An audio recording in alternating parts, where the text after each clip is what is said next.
What's going on, everyone? Welcome back. It is Bavery and Lamont Tyson. We are talking that good old Bel Air season 4, episode 2, titled Be a Kid. Lamont, if I had to describe this episode in one word, it would be cringe. This episode was cringe as hell, but relax, don't rip me up yet. I don't mean that in a bad way. I was still thoroughly entertained by this episode, but it was cringe, and that's okay because these kids are in high school, and when you're in high school, you do corny, you do cringe things. And I'm not saying that I'm better than anybody, but yeah, I had fun with this one. I was rolling my eyes a lot, like, what? Oh my gosh, what are y'all doing, y'all little babies? Ashley is just going off the rocker, man. She beating up white girls at school. She's stealing liquor. She's trying to reinvent herself at 14 years old. Lamont, how did you feel about episode 2 of Bel Air season 4? I liked it. I felt like they did a great job of picking up on everything that they left off on in episode one. I thought it really showed an escalation in these kids' personality and them really succumbing to peer pressure. They did a great job in that. And they also did a great job of displaying what happens when a crime syndicate or a crime family gets their tendrils in your business, how it goes. Thought they did a great job. Yeah, I did too, man. I did too. There was one part of the show, this episode, that did kind of tick me off with the editing. Most of you may not know it, and I'll bring it up a little bit later. But overall, man, I really did enjoy it. So far, this is starting off pretty strong. Season 3 was my least favorite of all the first 3 seasons, but so far, I'm really liking this one. And Jeffrey's back, man. Jeffrey's back. He has his arm is in the sling. He sprained it, broke his arm or whatever, his elbow, his shoulder, whatever, all of it. But he's back, man. And I really did like the very beginning how Will was kind of slow and hesitant to go and embrace him. He just kind of took his time pacing over there to show him some love and affection. And it was just really good acting. That really did stand out to me. How do you feel about Jeffrey being back? And do you think this is a good thing for the family or a bad thing? I'm on the side of Uncle Phil. I'd rather have him in the house than outside the house. And I say that because he's made a big mistake, but he's been there having that family's back for years. I can understand Will's hesitancy because Jeffrey is associated with trauma that has Will blacking out at times. That man is a part of that trauma, whether he saved you or not. So I can get where Will had mixed emotions in the beginning, but at the end of the day, he did greet him with a hug because that man has been a huge part of Will's life the last couple of years, and he helped save Will this last time and continues to help save Will because he prevented Will from getting into trouble from doing teenage things with him and Carlton beating up the Jeep. Yeah, yeah, yeah. And we see how that came back and bit them in the rear end towards the end of this episode. We're definitely going to come back to that. But Lamont, man, have you ever, been down on one knee and had some extravagant plan when you was in high school to ask a woman on a date to be your Valentine, to be your boo thing, to be your honeymoon homecoming queen? No, No, you never. no, I no. I I, I didn't either. But I do like the lengths that they're going through over here. I mean, this is a rich individuals here, man. They're and actually they're rich. You can go to Party City and get some balloons and ribbons and stuff, But Hey, I, Party City expensive, my brother. I don't know what you talk about. Yeah, you got to be rich to go. You can go to the dollar store and get some damn nylon balloons, folks, for $1.25. yeah, I thought it was cute though, man. As Carlton is going up the stairs, his new girl Maria or Marissa, she has a little extravagant plan. Like, hey, that Carlton guy, I really do like him. So this is what we're gonna do. I'm gonna get 12 little roses or carnations, and you're gonna give it to him. You're going, and at the top of the stairs, I'm gonna pop up and be like, bam, hey, you want to be my boo thing? And she asked him. That's pretty dope, man. But Carlton is still hung up on the Myra. Yeah. He tripping. He was, and look, this is what high schoolers do. They don't know. They try to play both sides of the fence. And he is conflicted, man. He is conflicted.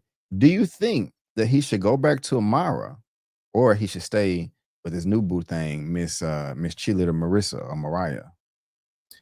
I can't judge his level of feelings, but my gut tells me he should go back to the girl that he shared such a traumatic bond with. He should go back to her because they overcame something that was so traumatic, and that builds a relationship. You know, the story hasn't told us has he built anything with the current girl, but we know he built something with the last girl. So I think he should go back to the last girl. The heart wants what it wants, and I fear that if he don't go back to her, he'll wind up cheating on this girl, break her heart, and then he could possibly lose both of the girls. Yeah, that would be some interesting drama right there. What's funny to me is even in episode 1, he is really like pressed by her and she is not in his face. Yeah, she did reintroduce herself like, hey guys, I'm back. And I think that was just really crossing boundaries. But other than that, she hasn't been trying to hang around him. She's been minding her own business, doing her own thing. She was off at her own table last episode, just telling her story, and that's her business. That's her prerogative. Rehab, rehab, rehab, rehab, rehab. Carlton over here with the spy ear, just like there she goes saying rehab again. Why does it matter to you, sir? Why does it matter to you? And he's in his feelings right now, getting mad because another popular guy threw a football to her and asked her to prom. Now I will say this: another thing, I almost forgot about this. This did kind of bother me, and it doesn't make sense. Amara has been gone for months. Okay, nobody has seen her. She has not been around. But as soon as she comes back, she's already getting invited to a homecoming by somebody that she probably doesn't know. I know everybody knows that you're in high school, you gossip. So it's just been around at rehab, rehab, rehab. And then at one point in time, she's like the head of the dance team and doing choreography and stuff like that. I don't know if they didn't express the time jump, but that just really didn't make sense to me right there. Am I tripping, or how do you feel about all that? Yeah, I think you're tripping because Yeah. when someone who comes back that's the new hot girl, I easily see dudes trying to jump on her as quickly as they can. And, she could dance. And we're at Bel Air Academy, and I'm not trying to say it's a stiff school, but a lot of the girls are like Lisa before Lisa tried to go, party girl Lisa. They probably can't dance that well. This girl can dance. I could easily see her coming to that school, taking it over because she's an attractive woman. She's got a nice body on her. She's got leadership skills, and she's not stuffy like most of those rich kids are. So I could easily see this stuff playing out for real. Oh, okay. Well, thank you. I appreciate that. Now the yes man over here, Lamont, is going to let you know if he disagrees with you as well. I'm pretty sure we're going to agree on this, though. I do like the communication between Aunt Viv and Uncle Phil in this episode as well. She's Yeah, not stupid. She's like, hey, man, what's going on with Jeffrey? Okay, I see y'all with the side eyeing and the weird and the awkwardness and all of that. What is going on? And I was saying to myself, okay, Uncle Phil, please be honest with her. Let her know what's going on. You was frustrated last episode that she didn't tell you about the pregnancy, but now your family is possibly in danger because they want to launder this money through Lincoln Heights. And he let her know. I liked her reaction. I liked the delivery. How do you feel about that communication there? perfect. It's that if only that could happen in real life that way. That was perfect. A lot of men would have hid that to try to protect their wives when if something goes down, your wife should have known so that she could protect herself if it got to a bad point. And her reaction was a good one. She didn't fly off the deep end and say, get his ass out of my house, or we're moving. She was calm. She asked her husband for his insight, and they kind of came together on what to do. That was perfect example of communication between a couple. Right on. I also like the fact that Aunt Viv went and kind of checked Jeffrey. It's like, Mm-hmm. hey, man, Uncle Phil told me what's up. What you got going on? You sit in this gang, man. Is it safe for you to be here? Hey, I like the communication there, just straight up, woman to man, man to woman. And he starts going back down the memory lane. Remember when the kids was 9 years old? Remember when they was 13 years old and I did this and I did that? At first, I was scared. I thought he was about to like threaten her or something like, yeah, remember this happened and I did this. If you don't do this, I'm gonna reveal this secret. But of course, that wasn't the case. He just was trying to reassure her, like, man, I have always had y'all back. I have always put y'all first. I have always loved y'all. Y'all have always been family. You will always be family. I got you. and so that, reassured me because I was thinking like, okay, please, Jeffrey, do not go to the dark side and just be like, yeah, if you don't learn this money, I'm gonna kick you out. Like I was so relieved to see him do that. How did you feel about that I conversation?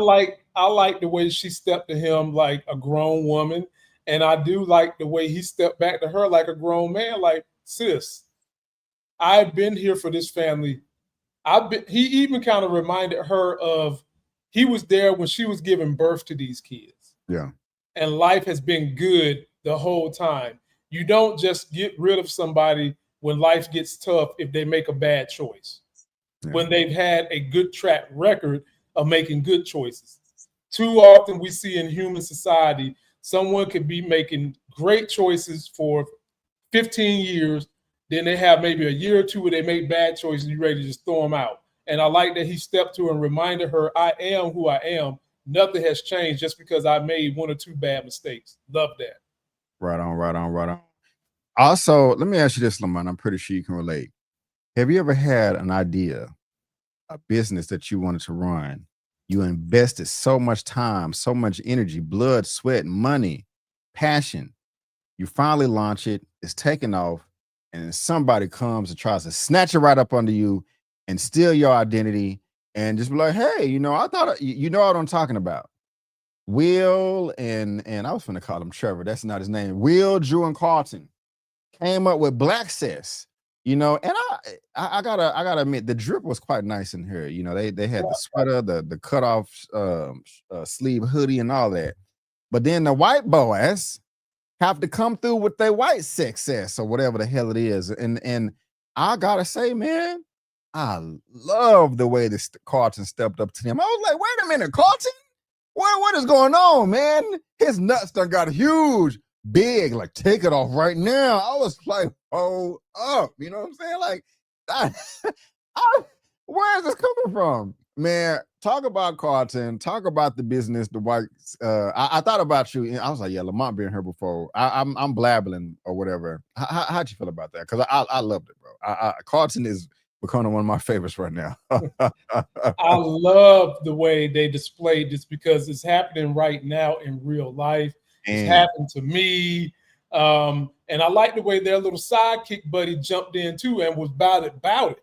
He yeah, was about to take the sweater off one of them white dudes. And I yeah, love how Will came at them with facts because we yeah, see in society right now, white people are talking about, they're taking things that we have used to for good, phrases, words, things that we say, and they're turning it bad. For example, DEI, they've made that bad. Black fatigue, they turned that bad.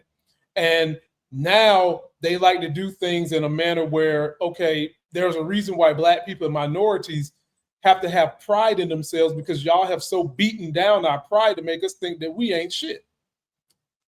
And yeah, they take that to try to say, well, we can have pride in ourselves. Why do y'all get to have pride and we don't?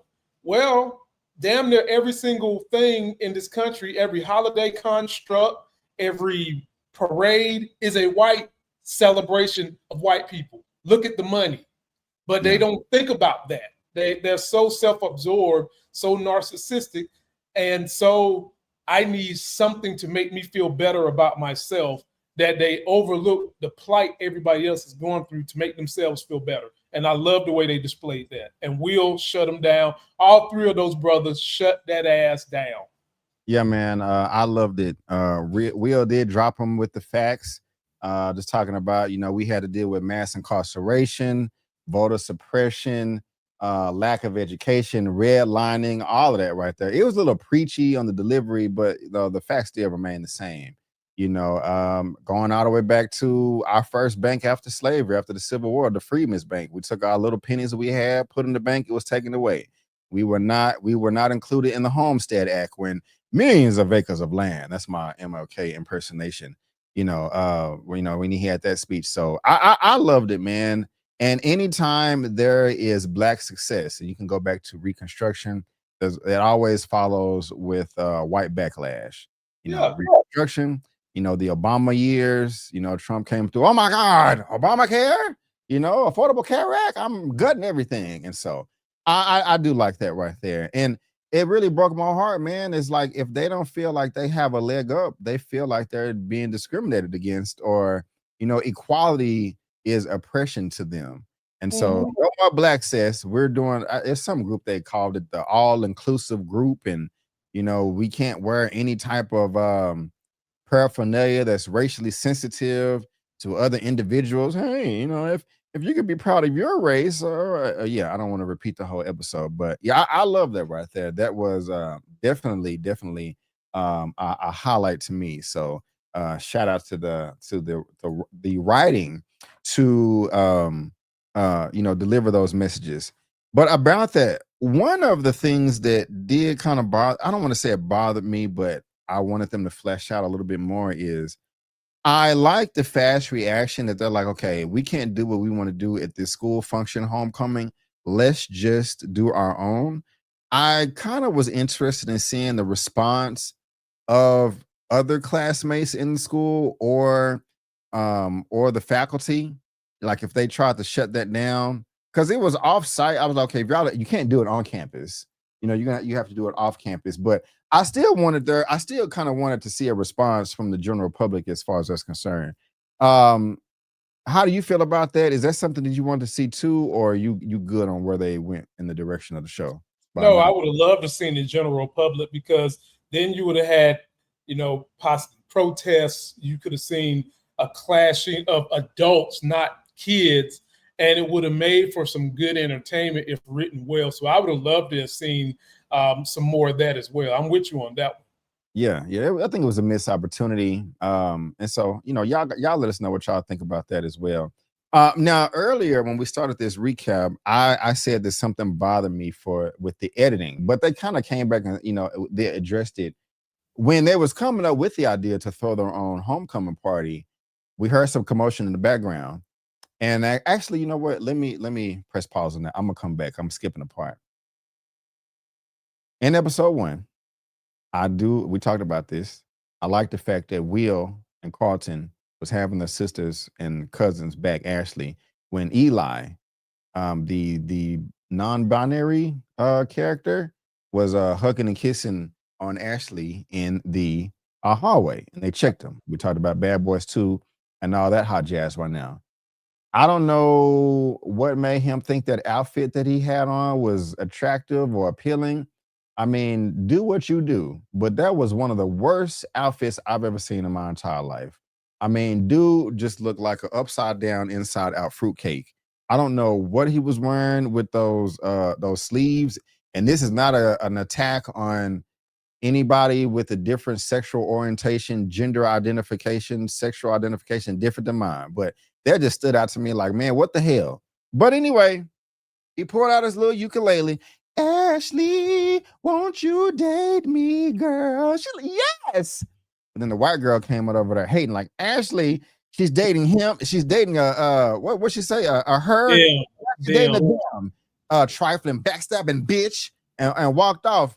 I like the way that Ashley checked her too. Oh, what's wrong now? What you whining about right now? How'd you feel about those little two encounters right there? Um, I'll go back to the beginning. So the song that he was singing, that is an Easter egg to the original Fresh Prince of Bel Air, because there was a time when Ashley was trying to become a solo artist and sing during that show, and that was the original song she was singing and making her solo act with. So that Really? was an Easter, yeah, Oh, that was an Easter egg to the okay. original show. And his outfit, that's classic kind of outfit, artsy, thespian outfit of people in the LGBT community. So I mean, yeah, it looks wacky, it looks crazy, it looks tutti frutti on purpose. That's what he wants to do with it. And I'll go back to what I said to you in episode 1. I said the only way Ashley can fix this situation that she's in, because they told her she was gay. Now she's with a guy, and we learned that he's a guy and a woman. I said she would have to be in a threesome. You said ill, and either way you look at it, she's in a threesome because that person is a them. It identifies as a girl and a boy. She's in a threesome. And then they finished the story by having the old girlfriend get mad because Ashley left her, not dealing with her, had her thinking she was just a lesbian, to only come to find out she deals with men too. I told you it was going to come down like that, and y'all don't be wanting to hear Lamont when he give you these grown folks stories. Wound up having to beat the chick ass for coming at her like that. And the reason why I think Ashley beat her ass like that is because Ashley is still trying to figure out what she likes, who she is, and that girl was able to pluck a nerve in Ashley that Ashley's still trying to fix right now. So those are my thoughts on that whole situation. Hey, well, I asked and you answered. You know what I'm saying? So I can't get mad at that. I'm not gonna lie, it's just kind of weird to hear threesomes with 14-year-olds. It's just yeah, that does happen. We've all been in high school before. People have been caught, but it's just, I don't know, as an adult now, it's just like, there was but at the same time, I don't want to say everybody, but people smash in high school. Some people be smashing the teachers. Okay, that's true too. That's true too. Unfortunately, Unfortunately, very unfortunately. Don't smash the teachers unless y'all are grown and you graduated or something like that. But the part that bugged me though is right after the fight, they cut edit and then jumped to another scene, and I had to take it back. I was like, wait a minute, this is a big deal. She just whooped her. Like, what are you doing? Yeah. They didn't address it back until Aunt Viv called her out. Like, and you're fighting at school? And Carlton had to come say that. They're like, well, Aunt Viv, your mom, respectfully, you wasn't there, but the white girl did have it coming, so that's cool. Elle is how, 5, 6 years old? 5. Know you love her to death. Know that she may go to the prom one day and you're gonna be taking pictures and stuff like that. Could you relate to Aunt Phil when he was like, hey, Eli, man, watch your hand right there? You know what I'm saying? Your hand a little bit too low, you know what I'm talking about? It's like, Dad, how you feel about that? Was he overstepping, or is that what a daddy should be doing? No, that's what a daddy. That's what a daddy's gonna do. I'm doing that now. This little girl come home telling me such and such at school want to marry her. I said, can you spell the word marry? No, just stop, change the subject. Tell him to take his ass back somewhere and learn how to pee straight. That's exactly what I told. Tell him to learn to pee straight before he started talking about marriage. We're not talking about no marriage right now. No, you can't spell it. That's what a dad is going to do for their child. The problem is with that, Avery, sometimes if you go too far with it, you make the children want to embrace what you're telling them not to do more. So you got to kind of find a fine line with how you assert guidance. Yeah, man. I remember when I was a freshman in college, some parents were helicopter parents to their children, were super duper strict. And when they hit their freshman year in them dorms, man, they wild out, and hit the Christmas clearance. And, they was only in school 6 months because they had to nurse a baby, not judging anybody, but, that is a reality. I am on the fence. Well, I started laughing when Uncle Phil gave, I can't remember if it was Carlton. No, when he gave Will the condoms. On top of that, he made a joke like, I know it's a difference, but he's like, I know it's a size difference between me and Carlton. I was like, that's crazy. But how'd you feel about that, man? Was Phil right? Because he was like, I'm not trying to encourage you to smash, but I'm not an idiot. I don't have a daughter, but one day, hopefully, I will. And I'm going to hopefully drop her off to college one day. And we're going to be having these conversations before she's a teenager to a degree, based on her maturity level. I'm not going to go full-fledged NC-17 when she's 11, but we're going to have a conversation. But I already said to myself, like, when I drop off for college, that's going to be the number one thing. Do not get pregnant, okay? Your life will not be over, but you're going to make it extremely difficult on yourself. I'm going to give her a box of all these little trinkets and stuff like that. Open it when I'm gone. Now, other parents right now, y'all be laughing at me right now like, oh, what the hell is he talking about? This guy Brent over here don't got no kids. It ain't going to go like that, man. You think so? I know it's going to be hard and awkward, but I'm rambling right now.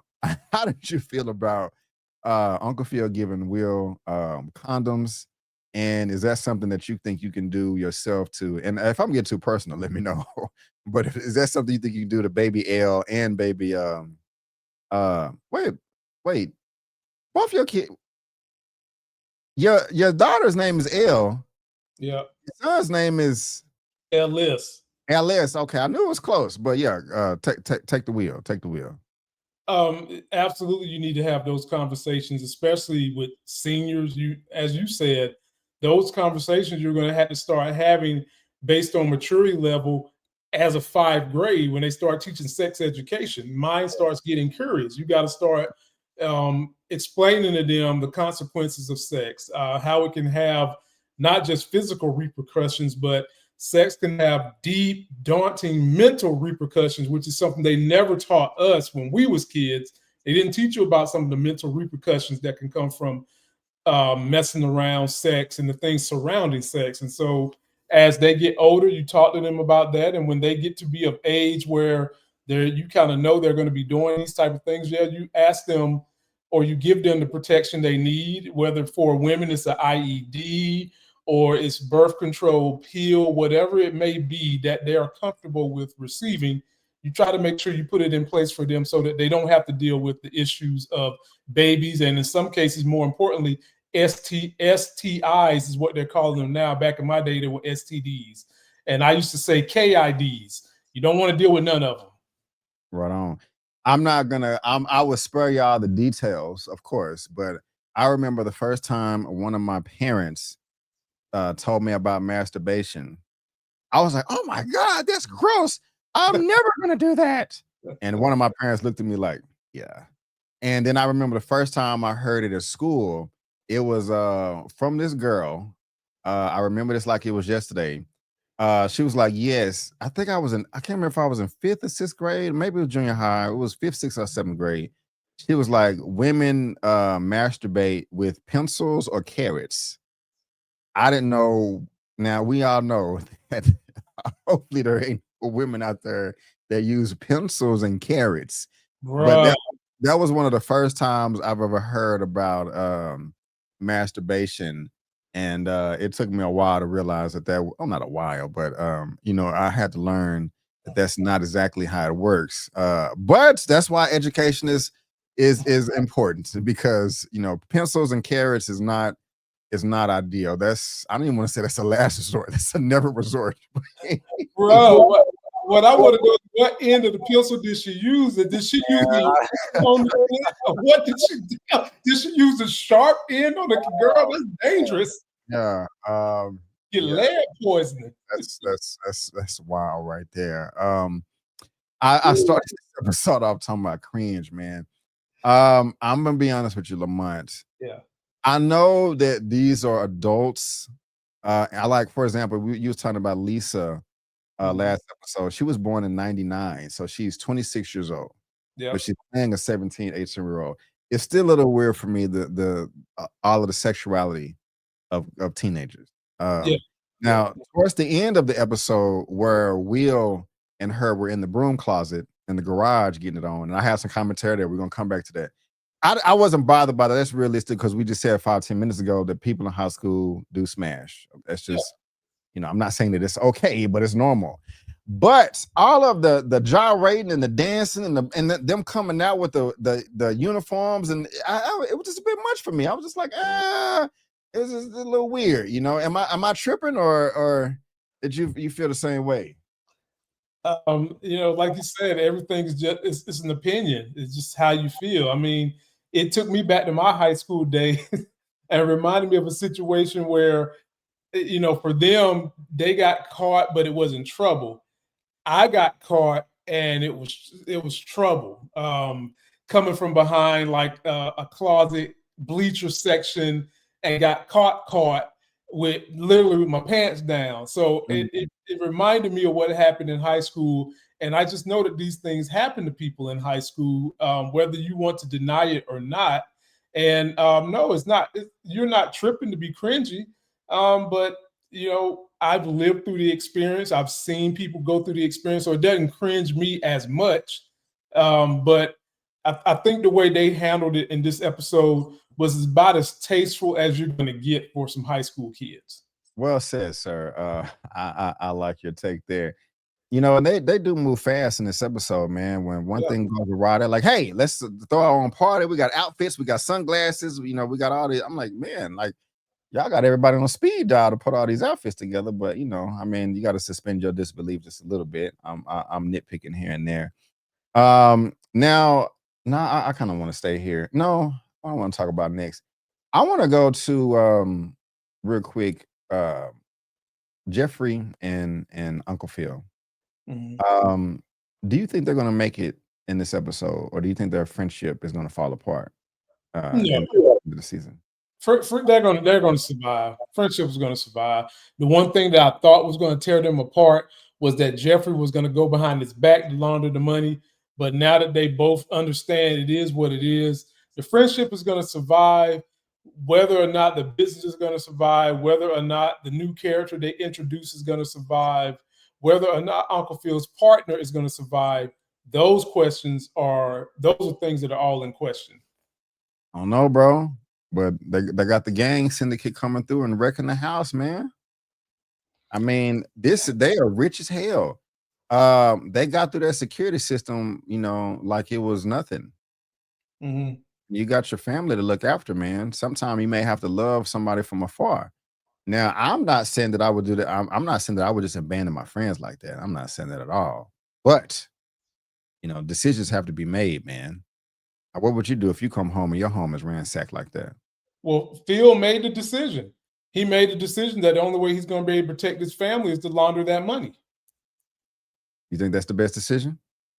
No, but if it's they did a good job of putting you in a tough hypothetical because what else could Phil do? He could run. He could tell Jeffrey to get lost. That's still not going to stop the syndicate from wanting to get into that business and possibly come and kill members of the family. They could move, but if they move, is that going to end Phil's relationship with that business? No. And as long as Phil has a relationship with that business, he's going to always be looking over the shoulder for the syndicate. But the problem with that is, B. Avery, once you get in bed with these type of individuals, you damn near can't get out of bed with them. Oh, yeah. So, you know, I don't know what they're going to do at this point. But for now, the best thing to do probably is to be in bed with them for now until they can figure out a way to maybe get a mole on the inside to take them down from the inside. Is Phil or Jeffrey gonna have to shoot their way out of this or kill somebody? Somebody's going to have to die. And I'm about wondering if Jeffrey's son is going to have to be the sacrificial lamb to get inside the Ooh. organization and take things down. I'm Mm. wondering if that's what it's going to come down to. But Okay. somebody's going to have to die. Yeah. I'm also mad at Jeffrey though. You know why? What's that? He didn't tell Uncle Phil that he know that Will and Carlton beat up the G-Wagon. And now that was thrown in his face the whole time. Bro, if you come home and because of your dealings, their house is destroyed, you need to put all the information out there. And Phil gonna be like, okay, set up the meeting, and you don't want to let him know before the meeting. By the way, they know and I know that Will and Carlton beat up the G-Wagon. So, you know, I don't want like what excuse me, why would you not say that? Because You had the right kind of swing on him right there, like, bro, like, my bad. Go ahead. he did the same thing a lot of men try to do to women. They think it's better to hide the truth than to tell them as a way to protect them because what they don't know won't hurt them. And he probably felt like, okay, Uncle Phil already knows that Will's life was in jeopardy, in part dealing with Jeffrey. And now Will is spiraling out of control mentally to the point where he's going beating up G-Wagons because of an incident with Jeffrey. He probably just didn't want Uncle Phil to know that there's another thing that could be a problem associated with him and that family. I'm laughing. It just sounds funny the way you said it. Beating up G-Wagons, like that's just Yeah, something they do every Saturday, you know. that's what they do. Beat up G. Find you a G-Wagon and you beat it up. You know what I'm thinking about? I watched the show Pop the Balloon on Yeah. YouTube, you know, and the host would be like, all right, what do you like to do for fun? I like to work out, you know, I play chess, you know, go to the park, beat up G-Wagons. Don't beat up G-Wagons, man. That's an expensive, that's like a what, $150,000 car? Something like Yeah, that. but they got insurance. That ain't no big deal. Yeah. Crazy, man. But I know that's how the episode ended. Going back, Ashley is still an alcohol. Still an alcohol, man. I like the fact that Will and not Hillary, but Will and Lisa checked her like, "Hey, man, you're beating up white girls, stealing alcohol. What's up? You know, I really, you're 14. What are you doing? You got your whole life ahead of you, and it's just crazy. How you feel about that?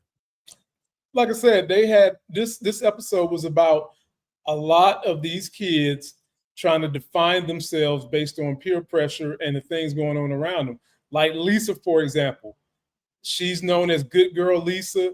Peer pressure getting in her head. Next thing you know, she down in her panty drawers in the closet. Yeah, Ashley is been a good girl. Ashley, she's still trying to figure out her sexuality. Somebody pulled her string. Next thing you know, she's doing alcohol, hanging with them. Um, the girl that came back from rehab, she is who she is, but you can tell she still loves Carlton. But now she's trying to fight it because she feels like she's got to be strong because Carlton seen her at a weak state, and now she's got to be strong in the face of him. So you just had a lot of these kids trying to figure out their own self identities, and they're taking some tumbles trying to do that. right on, right on, right on, right on. I love it. I love it. I love it. Now, the villain of the show, I thought it was going to be the original Jeffrey coming back as the leader of the syndicate, Yeah. but it was not. It was Miss Charlotte, who is the real life wife of Uncle Phil. No, is it Caroline or Charlotte? Caroline. Caroline, playing Noma. Caroline Chekizzy Yeah. is her name. And again, they are married in real life. I like her. I liked her in Power. I'm liking her so far. She had the white suit on. Good casting, in my opinion. Let me see if I Mhm. can see the name. How you feeling about her reveal towards the end? Oh, I loved it, man. I love her accent, and Mhm. it's always a dream when you can work with your spouse in that manner, Yeah. and you can only imagine the kind of bedroom play they have when they rehearsing these scenes. And if you get it right, I'm gonna give you 2 strokes, and you get it wrong, I'm gonna give you 4 slaps on the ass type thing. So I love to see people who are in Hollywood get to work with their spouse and do it in a way that's conducive for both people to succeed. And I thought it was good. And they played it well. That handshake, that tension with that handshake, I know that they probably was giggling Yeah. offset when they had to do it and be so serious. So I was shout out to her and him. I enjoyed it. Right on. And again, if y'all haven't, like, this woman here and Uncle Phil in the show, they're married in real life. So there you go, right there. And Will and Carlton were arrested, bro. This is not a good look for Lincoln Heights, man. And again, with the house being ransacked, I just knew that was going to be later on in the season. But the crap is really hitting the fan early on, bro, in the season, man. So, um, do you think that it will be difficult for Uncle Phil to get them out of jail? They're going to get out of jail like by the next episode, mid-season, and I think we only get 8 episodes this season. How you feeling about that and the conclusion, and anything else I may have left out? Oh no, they getting out of jail next episode. This was just the antagonist's way of saying don't f with me because Jeffrey don't got the control that he thinks he's got. Don't be trying to go behind my back, Uncle Phil, to do any side deals with Jeffrey. If anything go down, you got to come to me. She just established herself as the power broker, not on the MCU power broker. And I think that they'll be out next episode. Uncle Phil is in a real pickle, as they say in the military, a clusterfuck. And I just want to see how he's going to get out of it. Yeah, man. We're gonna see how to get out of it. You know, we're gonna see. One thing I think I missed. Well, I think you mentioned it briefly. Um, it was a bit annoying how Lisa was like, "I can be sexy." You know, I can reinvent myself. I'm like, girl, calm down, man. Like, golly. But Be again, yourself. they in high school, and high school. We all was tripping at one point in time. So we in our 40s, and Yeah. so, of course, we're much more mature. So I'm not, judging them. This is what high And schoolers acting like sometimes. one thing we didn't see because they focused on the young people so much, we didn't see Hillary this episode. That's true. Yeah, that's true. That's true. So hopefully we will get her next episode. And So Monday, the 24th is when the first 3 episodes comes out. I will be releasing episode 3 Tuesday morning because like I don't stack videos on my channel. Like I have to spread them. I got to give like 6 or 7 hours in between each release, or it just won't perform well at all. One more thing that I was going to say, and it just slipped my mind, so I do apologize about that. But this was a great episode. I'm loving what they're doing so far. Like I said, it can be cringe at times, but that's not a bad thing. And people in high school are cringy. I also would say that when Will and I can't believe I almost forgot about to talk about this. When they was getting it on in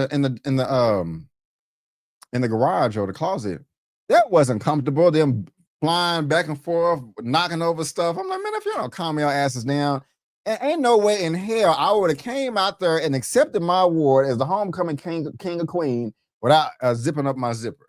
Why was y'all? I was just like, Jesus Christ, right there. Y'all are crazy. Just go ahead and just shoot yourself in the foot with a shot. You know what I'm saying? And pour alcohol on it while you're bleeding. Because that was insane. Well, I mean, be angry. I can speak to being in a situation like that with real experience. And for men, when that situation happens, all the blood done left your head and went to the other head. And sometimes you be forgetting to make sure everything's the way it should be. I can sit here and tell you I've been victim of that. Sometimes your shoes ain't tied. Sometimes you put your Timbs on the wrong foot. Sometimes your zipper's messed up. Sometimes your pants is unbuttoned. Your shirt ain't buttoned up properly. It happens because it's all such a big rush and you feel like you're about to get in trouble. But in this situation, they had plenty of time to fix themselves. Yeah. This is not like somebody's about to bust up in there and get them, or somebody's knocking on the door telling you to come out. They had time to get themselves together. They could have looked at each other and be like, okay, that's right. Get on up out of there. Yeah. I didn't I mean, this may be TMI. I didn't lose my wait a minute. I didn't lose my virginity until I was in college. And I do remember in high school though, I had a situation like that to where I was in the back seat of a car with 2 women. Nothing was going on. We was just chilling. And I was just comfortable, trying to get comfortable. So I had my pants unzipped. Nothing was going on. I swear to God, cop pulled up on us. And it was, we was in high school and we get out the car. They standing there. Where's your IDs? Where y'all need to go home? Da da da. And they flashed the light on my pants and it was unzipped. And it was like, oh, so it looked like I was getting it on with 2 women. And I was a virgin at the time. I was like, oh no, sir, we wasn't doing anything. And they can't arrest you for having sex, even if you're a minor, unless it's indecent exposure or something like that. But it was just funny because it was just like, I was caught with my pants down in a sense, but nothing was going on seriously. And that I just kind of thought about that. Maybe I should have left that out. So my bad. Last thing, I do like the way that Amara checked Carlton, like, hey, bro, leave me alone. I'm out. And so he was kind of humbled as well. But are those your final thoughts, sir? That's it, bro. Next episode. All right. Well, guys, thank y'all again so much for tuning in to our recap review of Bel Air Season 4, Episode 2, Be a Kid. And we didn't even talk about that. It was because Will is trying to be, Big Daddy Jones, and Jeffrey had to tell him, no, you're a kid. I got this. Again, we will be back same time, same place for Episode 3. So if you're watching this on my channel, please subscribe to Lamont's channel. Watch this on Lamont's channel. Please subscribe to my channel. Links to all that is in the description box below. But guys, we will see y'all next time. And again, make sure you subscribe. We're covering Welcome to Derry. Kevin Hart has a new comedy show on Netflix dropping Monday too that I will be reviewing. I also have Wake Up Dead Man. Actually, let me just share my screen real quick so y'all can see. Wicked, Last Samurai Standing, all this stuff right here. Just subscribe so you can get a taste of it. I really appreciate it. Guys, thank y'all so much for tuning in. I'm Bavery. That's Lamont. And that's just our opinion. Peace out. We'll see you next time.